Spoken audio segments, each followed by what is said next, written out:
Uma boa noite a todos os irmãos que se encontram aqui presentes nessa noite, aqueles que estão cultuando online também. Que a graça do Senhor alcance a cada um da mesma forma, em nome de Jesus. Ele virá, o nosso rei virá, o juiz virá e a nossa esperança virá. Amém? Amém. Nós vivemos em um mundo, irmãos, onde promessas são constantemente quebradas, onde contratos são frequentemente rasgados, onde casamentos terminam, onde líderes falham, mas existe uma promessa no universo inteiro que jamais será quebrada, que jamais será rasgada, que jamais falhará. Jesus Cristo vai voltar. Amém. Amém?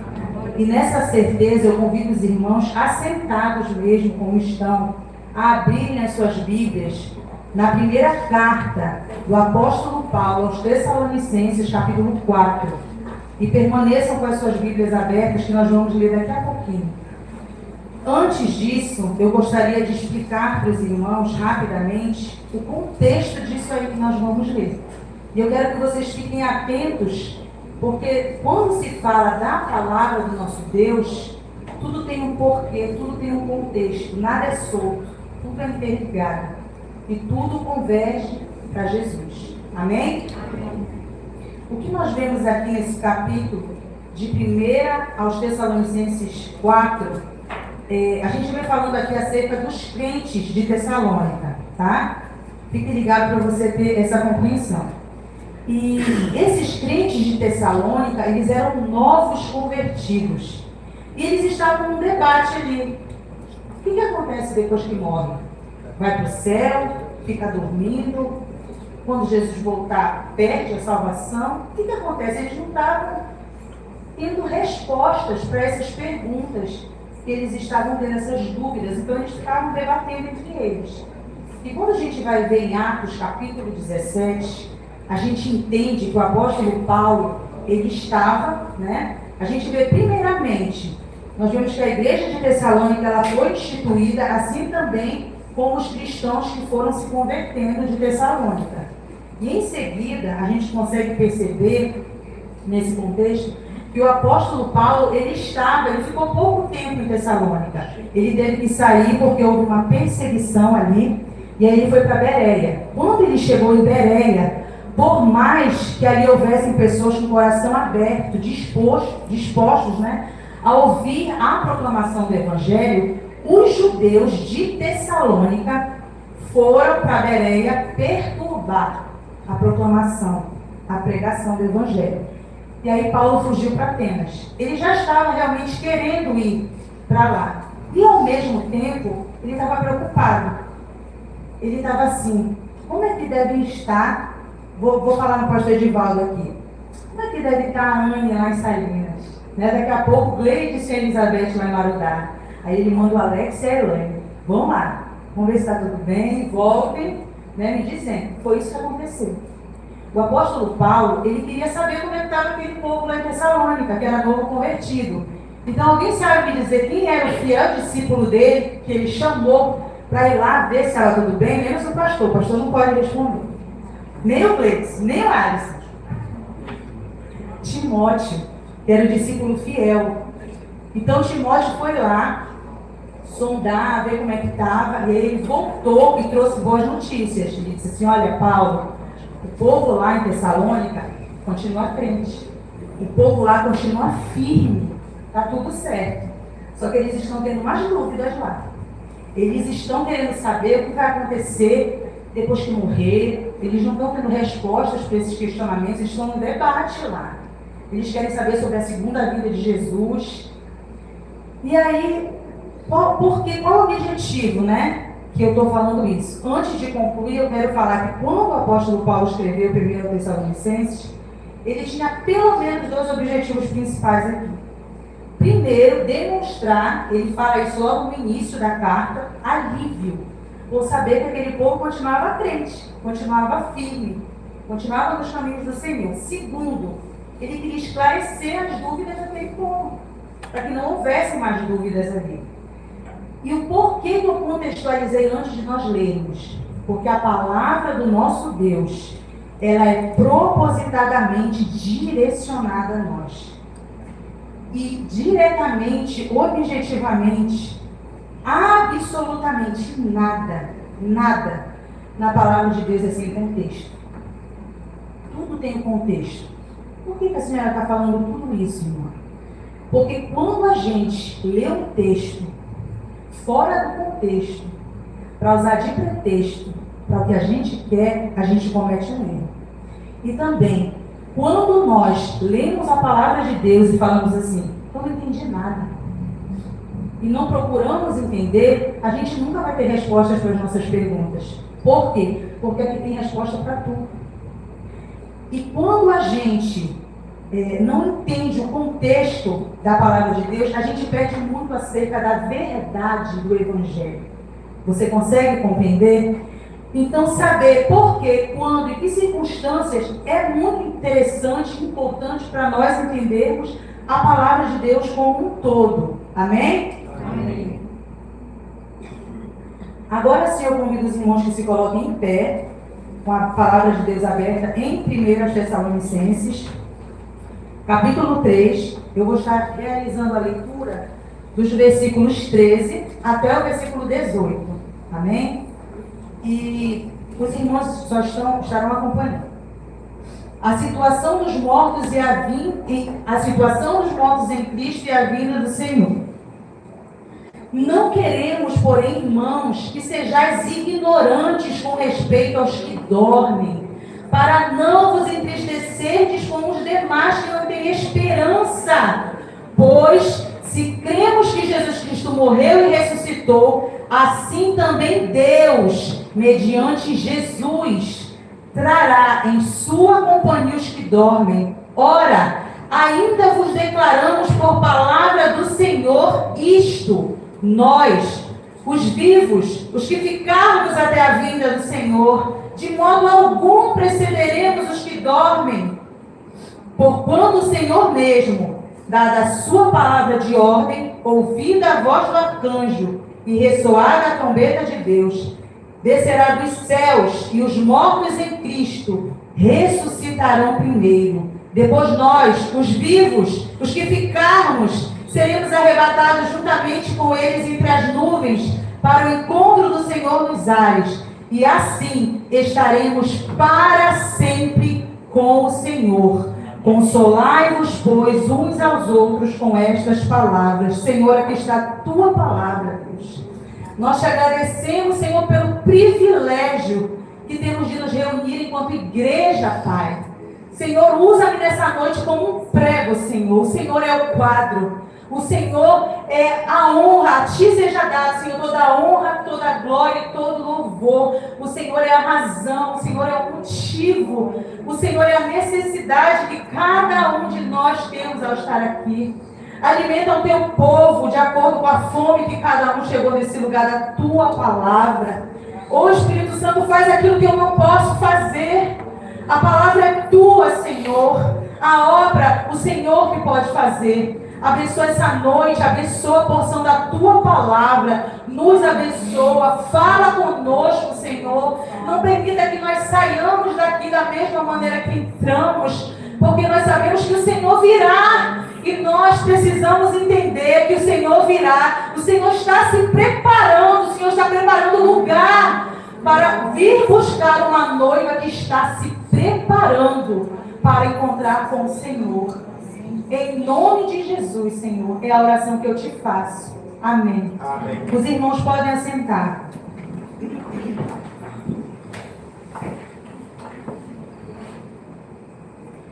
Irmãos, essa questão que eu falei de nós entendermos o contexto da palavra de Deus, para nós compreendermos a palavra, é algo que está totalmente ao nosso alcance. Todas as quartas-feiras, às 17h30, aqui na igreja, bem aqui, ó, onde está a irmã Jerônima ali, a gente se reúne com a irmã Senir Rangel, a esposa do pastor da nossa igreja. Para você que está no online também, 17h30, 5h30, nós nos reunimos aqui não só para orar, mas nós estudamos a palavra. Então, se você quer aprender mais da palavra de Deus, esse é o momento para quem pode e para quem prioriza esse momento também. Porque às vezes a gente pode, mas não prioriza. Acaba que nós priorizamos, eu me incluo também, outras coisas que nós entendemos ser mais urgentes. E às quartas-feiras também, às 19h30, para ninguém chegar atrasado, né, pastor? Tem o culto de oração. Que o nosso pastor traz a palavra, tem adoração, tem louvor. O pastor traz a palavra, mas ele escolhe também homens e mulheres capacitados para trazer a porção da palavra para a igreja. E no domingo temos a EBD. A EBD que inicia aqui às, me ajuda aí, por favor, 17h45, obrigada. 17h30, para chegar cedo também, né? Nós também aprendemos a palavra do Senhor. Nós temos a oportunidade de perguntar, de tirar dúvidas. Então não existe desculpa, eu não sei, eu não conheço. Venha e passe a saber, e passe a conhecer. Prossigamos, busquemos em conhecer ao Senhor. Como nós falamos que nós amamos a esse Deus, se nós não procuramos nos relacionar com Ele? Então eu quero fazer essa menção que eu considero importante. A gente leu aqui 1 Tessalonicenses 4, do versículo 13 ao 18. Eu já expliquei o que está dizendo ali, certo? Os irmãos, eu acredito, que entenderam o contexto. Logo em seguida, o apóstolo Paulo ele introduz 1 Tessalonicenses 5. E o que ele faz ali? Ele resgata de forma inteira e muito direta o sermão escatológico de Jesus. O sermão escatológico de Jesus a gente encontra em Mateus capítulo 24 e ele vai se repetir em Marcos capítulo 13. Escatológico vem da palavra escatologia. Escatologia é uma palavra hebraica que quer dizer escatos, fim, logia, estudo. Ou seja, estudo acerca das coisas do fim. Ou estudo do final das coisas. E a gente não precisa explicar muito porque nos leva logo a pensar no Apocalipse, né? Mas Jesus, o sermão escatológico dele se encontra em Mateus e se repete em Marcos 13. Então o apóstolo Paulo fez isso aqui de maneira proposital, mostrando que a Bíblia explica a própria Bíblia. Ela está interligada. E no sermão escatológico de Jesus, que ele fez em Mateus 24, a maioria das coisas que Jesus falou no seu sermão não tinha como ele prever, porque era impossível que elas acontecessem naquela época. E o que acontece aqui? A gente precisa parar e avaliar tudo que foi falado até esse momento e entender. A volta de Jesus, a minha caminhada, ela só tem sentido por isso, porque Jesus já voltar. A Bíblia, meus irmãos, para vocês terem uma ideia, ela faz 300 referências sobre a primeira vinda de Jesus. Mas ela faz 2.400 referências sobre a segunda vinda de Jesus. Ou seja, é um tema de extrema relevância para que nós venhamos falar, proclamar essa verdade e também aprender mais acerca. Tendo dito isso, hoje nós faremos uma jornada por 3 passagens bíblicas. Nós falaremos um pouco sobre Mateus 23.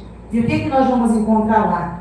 Jesus, em Mateus 23, mostra o coração de Jesus confrontando a falsa religião. Depois a gente vai ver, 2 Pedro 3, enquanto Jesus não volta, como é que a gente deve viver? Qual é a forma correta de viver? O que eu devo fazer? E aí nós finalizaremos com Apocalipse 20, que vai falar o quê? Que vai revelar, que Apocalipse significa isso, revelação. Que vai revelar o final, né, o destino final de toda a humanidade. Mas a pergunta que eu quero fazer para você que está aqui presente e também no online. A pergunta aqui não é quando ele virá, porque ele virá, amém? Amém. Mas como ele nos encontrará quando ele chegar aqui. E eu quero que você faça essa pergunta para você. Com certeza eu fiz em primeiro lugar para mim. Não tenha dúvida. Primeiro, a advertência de Jesus, o perigo da falsa religião. Abra a sua Bíblia em Mateus 23.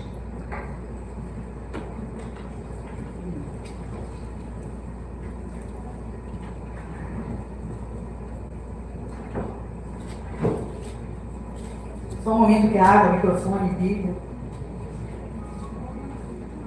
Eu estou abrindo junto com vocês também, tá? Mateus capítulo 23.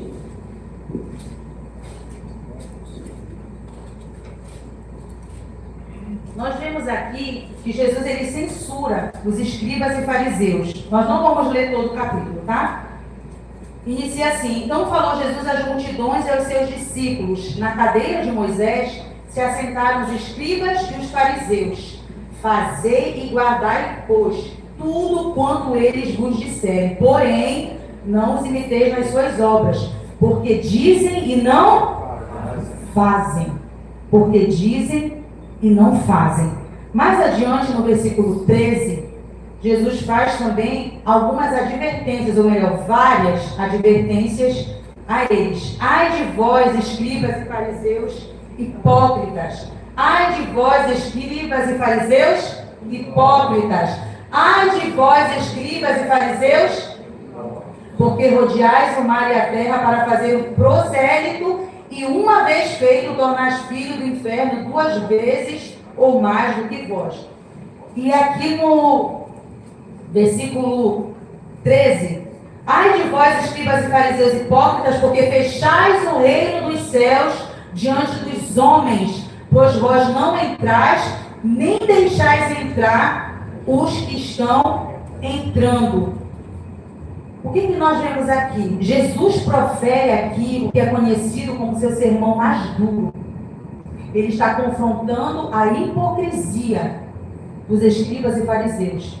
Hipocrisia, dizer e não fazer.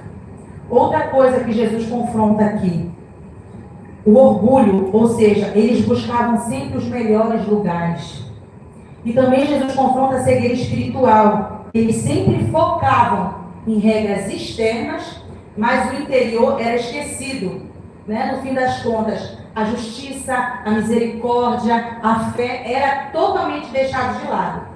Coloca aí pra gente o fim do capítulo, o versículo 37 ao 39, por favor.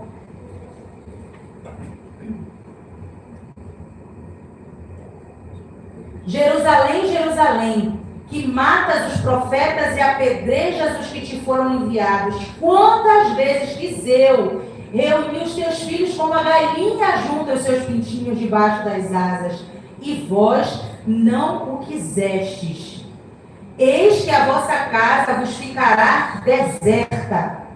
Declaro-vos, pois, que desde agora já não me vereis, até que venhas a dizer: bendito o que vem em nome do Senhor. Nós vemos aqui a cidade escolhida para ser a cidade santa, para ser a cidade que iria ser a casa do próprio Deus. Ela é retratada aqui nesse texto como resistente à mensagem da salvação. E ela simboliza o quê? Aí em Mateus 23, do 37 ao 39. A rejeição total humana à misericórdia divina. Será que isso acontece até hoje ou só foi aqui, nessa época, que acontecia isso? Eu quero dar um exemplo prático aqui para os irmãos, que nós temos que ter muito cuidado, por exemplo, com o perigo daquela santidade do feed, sabe? Para os jovens aí, eu acredito que vocês vão me entender melhor.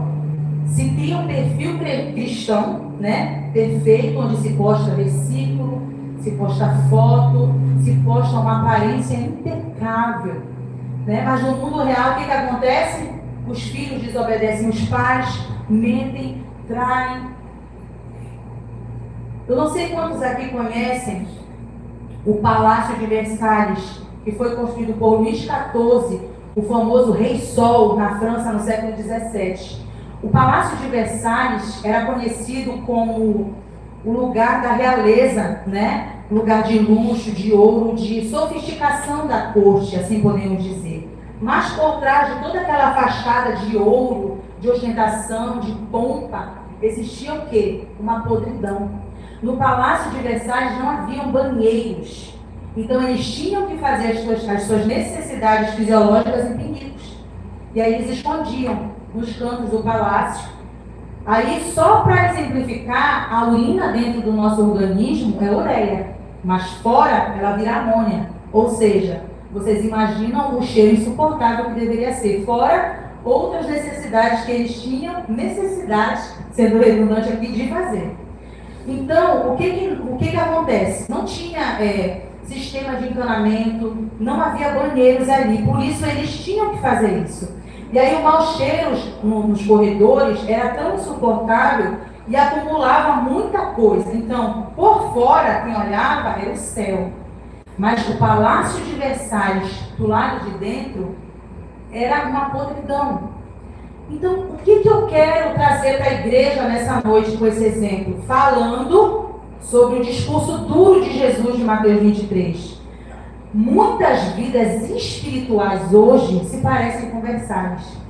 Ostentam uma fachada impecável, exibem uma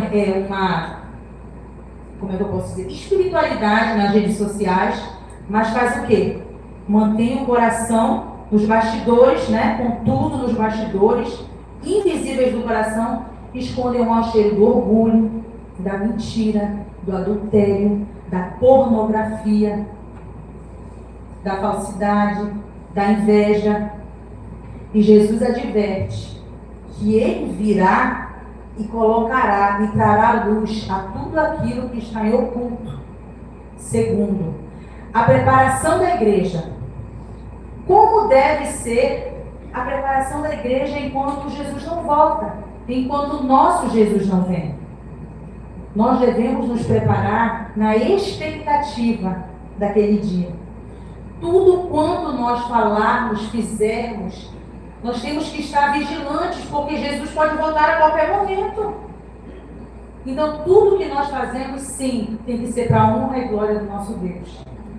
Por esses tempos, se Jesus voltasse, ia pegar o pastor trabalhando lá no Souza, né? Ia pegar muitos irmãos envolvidos aqui ontem, adorando o nome dele. Então, o que eu e você estamos fazendo quando não estamos aqui nas quatro paredes da igreja? Porque o culto verdadeiro, racional, começa amanhã, na segunda-feira.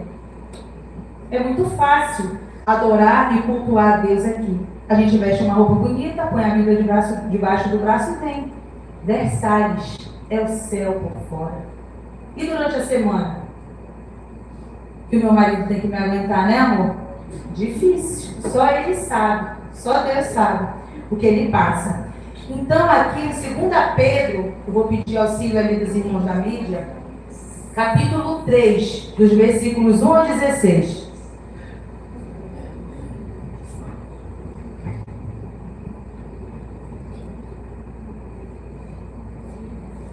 Segunda Pedro, capítulo 3, do 1 ao 16. Amados, esta é agora a segunda epístola que vos escrevo. Em ambas procuro despertar com lembranças a vossa mente esclarecida, para que vos recordeis das palavras que anteriormente foram ditas pelos santos profetas, bem como do mandamento do Senhor e Salvador, ensinado pelos vossos apóstolos, tendo em conta, antes de tudo, que nos últimos dias virão escarnecedores, em outras versões, zombadores, com seus escárnios, andando segundo as próprias paixões, e dizendo: onde está a promessa da sua vinda? Porque desde que os pais dormiram, todas as coisas permanecem como desde o princípio da criação. Porque deliberadamente esquecem que de longo tempo houve céus bem como terra, a qual surgiu da água e através da água pela palavra de Deus, pela qual veio a perecer o mundo daquele tempo afogado em água. Ora, os céus que agora existem, a terra pela mesma palavra, têm sido entesourados para fogo, estando reservados para o dia do juízo e destruição dos homens ímpios. Há, todavia, uma coisa, amados, que não deveis esquecer, que para o Senhor um dia é como 1000 anos, e 1000 anos como um dia. Não retarda ao Senhor a sua promessa, como alguns a julgam demorada. Pelo contrário, é longânimo para convosco, não querendo que nenhum pereça, senão que todos cheguem ao arrependimento. Virá, entretanto, como ladrão o dia do Senhor, no qual os céus passarão com estrepitoso estrondo, e os elementos se desfarão abrasados. também a terra e as obras que nela existem serão atingidas, visto que todas estas coisas hão de ser assim desfeitas. Devem ser tais como os que vivem em santo procedimento e piedade, esperando e apressando a vinda do dia de Deus, por causa do qual os céus incendiados serão desfeitos e os elementos abrasados se derreterão. Nós, porém, segundo a sua promessa, esperamos novos céus e nova terra, nos quais habita a justiça. Aleluia. Por essa razão, pois, amados, esperamos estas coisas. Empenhai-vos, ou seja, dê o seu melhor, por seres achados por ele em paz, sem mácula e irrepreensíveis, e tende por salvação a longanimidade do nosso Senhor, como igualmente o nosso amado irmão Paulo vos escreveu, segundo a sabedoria que lhe foi dada. Ao falar acerca destes assuntos, como de fato costuma fazer em todas as suas epístolas, nas quais há certas coisas difíceis de entender, o próprio Pedro falou. Tem coisa que ele escreve que é difícil de entender, nem Pedro entendeu. A gente tem que procurar compreender que os ignorantes e instáveis deturpam, como também deturpam as demais escrituras para a própria destruição deles. Porque ai daquele, que modificar um ai, um tio da palavra de Deus. Então, nessa leitura de 2 Pedro, capítulo 3, Pedro escreve aqui para crentes que estavam sendo zombados, que estavam sofrendo desses escárnios aqui. As pessoas perguntavam, como nós lemos no versículo 3, onde está a promessa da sua vinda? Desde que os pais morreram, fica dizendo que Jesus vai voltar e tudo continua igual. Eles eram zombadores.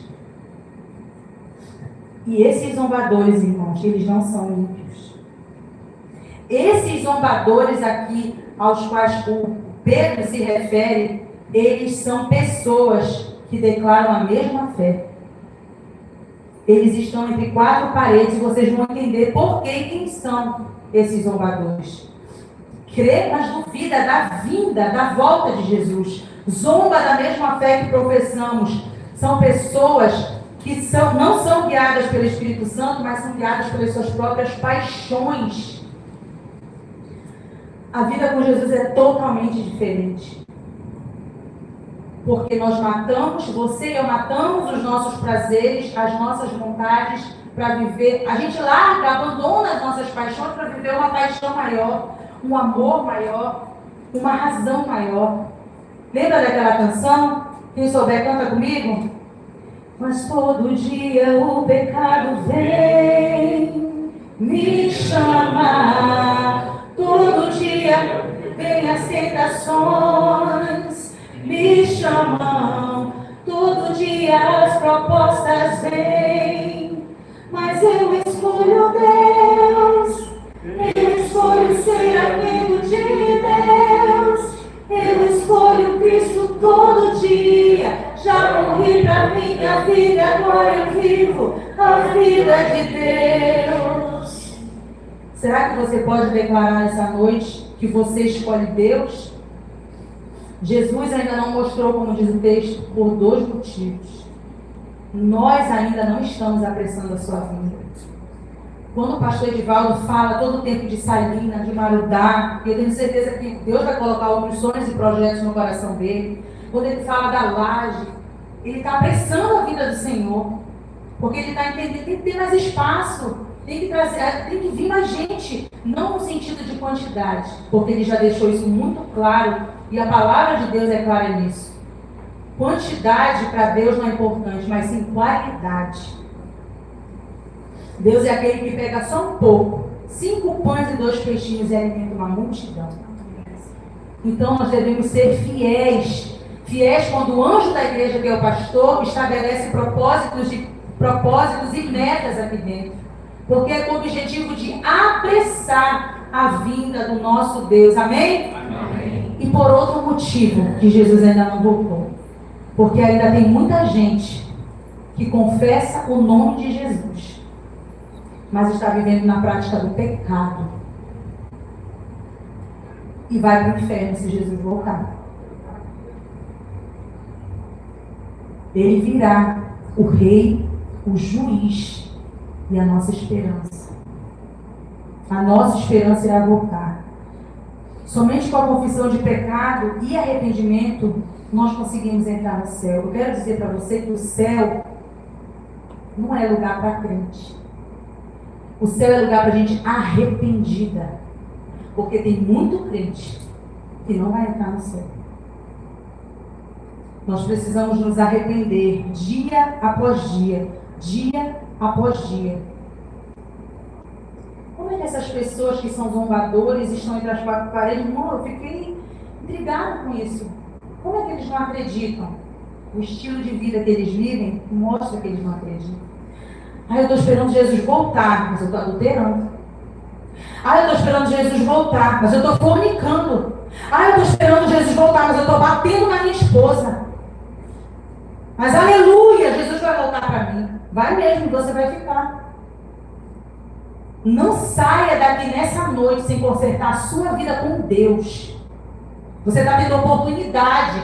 Você que está ouvindo também a proclamação do Evangelho. Aqui na primeira igreja batista da Augusto Montenegro, na pessoa do pastor Edivaldo Araújo de Almeida. Jesus vai voltar. Se conserte enquanto ainda dá tempo. Não procure a igreja mais próxima da sua casa. Procure a igreja mais próxima da Bíblia. Amém, irmãos? Amém. Hoje é domingo. Nós poderíamos estar em vários lugares. Mas por que nós estamos aqui? Porque nós acreditamos que Jesus Cristo vai voltar. Como nós devemos falar? Não pequem? Não. Todos nós pecamos. Todos nós somos pecadores. Ninguém aqui é melhor do que ninguém. Todos nós pecamos e carecemos da graça, da misericórdia de Deus. Misericórdia não é para quem precisa, não. É para quem quer, não. É para quem precisa. Então nós temos que proclamar. Arrependam-se. E não pequem. O cair é do homem, mas o levantar é de Deus. Todos nós somos pecadores. Quem disser que não tem pecado já pecou, né? Quem não pecou hoje? Todos nós somos pecadores. Então a palavra aqui é arrependam-se. Entenda que Deus, Ele marcou esse encontro aqui com você. Não saia daqui sem ouvir a voz do Senhor. Do que você precisa se arrepender? Eu tenho coisas que eu preciso me arrepender. Eu não estou aqui para mostrar, nossa, eu sou perfeita, a dona da verdade. Muito menos o pastor. Ele também tem falhas. Só que nós não aceitamos não nos consertar. Davi era um homem perfeito, né? Vocês conhecem a história. A questão é que Davi, ele pecava, sim, mas ele se arrependia. Então eu vou pecar e me arrepender, né? Só pecar e se arrepender, está tudo certo. Se eu erro, peço perdão para Deus, recebo o perdão de Deus e vou e erro de novo, isso não é arrependimento, isso é remorso. Remorso é totalmente diferente de arrependimento. Quando a gente se arrepende, a gente não faz mais. A gente para de fazer aquilo que a gente entende que está nos prejudicando, nos fazendo mal e, sobretudo, nos afastando de Deus. E por que nós estamos aqui nessa noite? Porque nós acreditamos que o nosso Jesus vai voltar. E que a trombeta vai soar e a qualquer momento o nosso nome vai ser chamado. Amém? Amém. E Ele enxugará do meu e dos seus olhos toda a lágrima. E quais são os últimos dias? Compreende daquilo que foi a primeira vinda do Senhor até a segunda vinda do Senhor. Ou seja, há 2000 anos nós estamos nos últimos dias. Lembra que para Deus um dia é como 1000 anos e 1000 anos é como um dia. Os sinais comprovam isso. Nós temos visto maremotos, terremotos, nação se levantando contra nação, reino se levantando contra reino, o amor de muitos se esfriando. Então, todos os sinais que Jesus falou no seu sermão escatológico estão se cumprindo. Tudo que Jesus disse que aconteceria está acontecendo. E Pedro ele responde aqui com duas verdades eternas. Primeiro, o tempo de Deus é diferente do nosso. O nosso tempo é o Cronos. A gente marca dias, horas, meses. O tempo de Deus não. O tempo de Deus é o Kairos. Ou seja, é um evento que chama outro evento, que chama outro evento, que chama outro evento. Então, segundo, a demora de Deus, conforme Pedro fala, não é falha, é misericórdia. Ele é longânimo, ele não quer que nenhum se perca, nenhum que está aqui, nenhum amigo nosso, nenhum familiar nosso. Talvez você tenha um pai que tem um coração duro, talvez você tenha um amigo, um irmão, um filho. Deus está sendo longânimo, ele não está falhando e nem demorando. A palavra diz também que o dia do Senhor virá como ladrão, no versículo 10. Eu quero dar um exemplo também aqui sobre essa questão do ladrão. Ninguém recebe um aviso aqui no seu celular assim, ó, assaltante a caminho da sua casa às 13h15 da madrugada. Ninguém. Porque se nós recebêssemos esse aviso, a gente ficaria aqui acordado. Então, como a gente não sabe o dia que pode chegar um ladrão, a gente tranca, põe um alarme, né, para se proteger. E dessa mesma forma, nós devemos viver em santidade. Santidade não é um botão que na hora do culto você aperta. É todo dia, todo dia, todo dia, recusando o pecado a cada manhã, todo dia, dia após dia, dia após dia. Por que nós congregamos, irmãos? Porque é necessário nós nos reunirmos. Segundo a psicologia, nós aprendemos por modelagem. Se eu estou perto, se eu convivo muito com um roqueiro, eu vou gostar de me vestir como roqueiro de rock. E se eu venho para a reunião de oração, eu vou gostar de orar. E se eu venho para o ministério de louvor com o Felipe, eu vou querer adorar cada vez mais. Então nós precisamos estar juntos para ajudar uns aos outros, para nos parecermos mais com Cristo. Pense aí na bateria do seu celular, né? Para fazer uma analogia da nossa vida espiritual. Quando está 100% celular, ninguém se preocupa. Abre aplicativo pesado, usa. Quando começa a aparecer em Wallace, aquele aviso amarelinho lá, aí já começa a testar algumas coisas. E quando aparece, Neia, o vermelho, 5%, a Neia corre procurando uma tomada. Nós devemos, irmãos, viver o nosso comportamento, ele deve ser dessa forma. Quando o nosso celular está descarregando, a gente muda drasticamente. Nós temos que viver da mesma maneira. E espiritualmente, a humanidade inteira está vivendo com a bateria no fim. E a gente vê isso com os sinais das crises globais, né? Com o que já foi dito, o esfriamento do amor, a apostasia. Então, nós devemos viver, não como o nosso celular tivesse a nossa bateria espiritual 100%, mas nós devemos viver na economia de energia, abrindo mão de futilidades e priorizando o que realmente vai nos alimentar, nos fortalecer e fazer com que nós venhamos permanecer firmes e constantes esperando a vinda do Senhor. Amém? Através do quê? Da busca diária da oração, da leitura da palavra, que é o que vai nos sustentar a cada dia. Cada dia que amanhece não é mais um dia não, é mais uma oportunidade que o Senhor está dando para mim e você.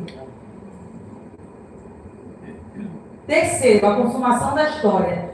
O grande trono branco. Aqui em Apocalipse 20, é o único lugar em toda a Bíblia que se fala sobre o grande trono branco. Coloca aí Apocalipse 20, versículo 11, por favor, André. Apocalipse 20, versículo 11.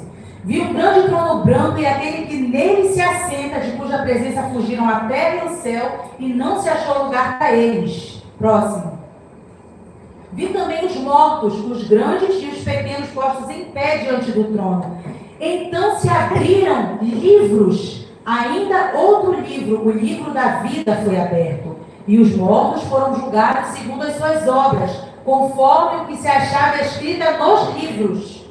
Continua. Deu mar aos mortos que nele estavam. A morte e o além entregaram os mortos que nele havia e foram julgados um por um segundo as suas obras. Então a morte e o inferno foram lançados para dentro do lago de fogo. Esta é a segunda morte, o lago de fogo. 15. E se alguém não foi achado escrito no livro da vida, esse foi lançado para dentro do lago de fogo. A história humana, ela não é um círculo sem fim. A nossa vida não é isso. Ela tem destino, ela tem um ponto final. Esse mundo aqui, ele tem data de validade. E João nos leva ali, em Apocalipse 20, para o tribunal celeste, o grande dia do juízo. A Bíblia, ela trata de forma muito clara não para trazer medo, mas para trazer segurança, para trazer alívio para mim e para você, porque nós somos o único povo que sabe o que vai acontecer. Deus não escondeu nem isso da gente. Então João vê esse grande trono branco e aquele que está sentado nele, os mortos, tanto grandes quanto pequenos. E aí, quando são abertos esses dois livros, um é o das obras, que a gente já viu em Mateus 23, que as nossas obras são insuficientes para nos salvar. E o outro que é o livro da vida. E quem não foi encontrado nele, a verdade teológica diante desse trono aqui, é que não haverá argumentos. Ninguém poderá dar desculpas, né? A justiça de Deus será aquela justiça perfeita. Aqueles que rejeitaram a graça de Jesus em vida, enfrentarão a sua justiça na eternidade. Imagina você se preparando, Amanda, para fazer uma viagem internacional. E aí você vai lá, compra várias roupas, malas caras, se prepara, tira até uma selfie assim do aeroporto. Aí quando você chega lá no balcão de embarque, a atendente olha para você e fala assim: o seu nome não está na lista desse voo. Não adianta você falar: mas eu estou me preparando há tanto tempo, comprei roupa, essas malas foram caras, nossa, eu paguei tão caro. Se o seu nome não está na lista, você não entra. Se o seu nome não está na lista, não adianta argumentar. O tempo é hoje, a hora é agora. Naquele dia não adianta argumentos nenhum. Mateus 23 expôs o julgamento dos hipócritas. Segunda Pedro nos mostrou os céus, que os céus atuais e a terra serão reservados para o fogo do julgamento. E Apocalipse 20 é o cumprimento exato dessas profecias. No grande trono branco, meus irmãos, não vai importar a sua conta bancária. Não vai importar o seu diploma. Quantos anos você sentou no banco da igreja? Nada disso vai importar. O que vai importar mesmo é se o seu nome estará no livro da vida. Nós não entramos no céu pelas nossas boas obras, porque elas são falhas, conforme Mateus 23. Mas porque o nosso nome foi escrito com sangue. Com o sangue de Jesus Cristo. E você tem que reconhecer e confessar com seus lábios, sem se envergonhar, que você entrega a sua vida para esse Jesus, que você se reconcilia com esse Jesus. Se você está desviado, volte. Não saia daqui da mesma maneira que você entrou. Você está tendo oportunidade. Um dia Jesus vai voltar como a sua palavra fala, mas Jesus pode voltar hoje para você, quando você sair daqui. Para quem está em Cristo, esse texto aqui não gera nenhum pânico, mas ele gera alívio e urgência. Os nossos nomes estão escritos no livro da vida, não por causa dos nossos méritos, mas pelo sangue de Jesus. Ele virá. Mateus 23 nos avisa para abandonarmos a hipocrisia. Ele virá. 2 Pedro 3 nos chama a santidade e nos lembra da paciência de Deus. Ele virá. Apocalipse 20 nos garante que a justiça final será feita. A vinda de Jesus será o dia mais glorioso, ou o dia mais terrível da sua existência. Isso depende de você, como você está hoje. Parafraseando o pastor Hernandes Dias Lopes, ele morreu, ressuscitou, voltou ao céu, está à direita de Deus Pai e voltará visivelmente, pessoalmente, audivelmente.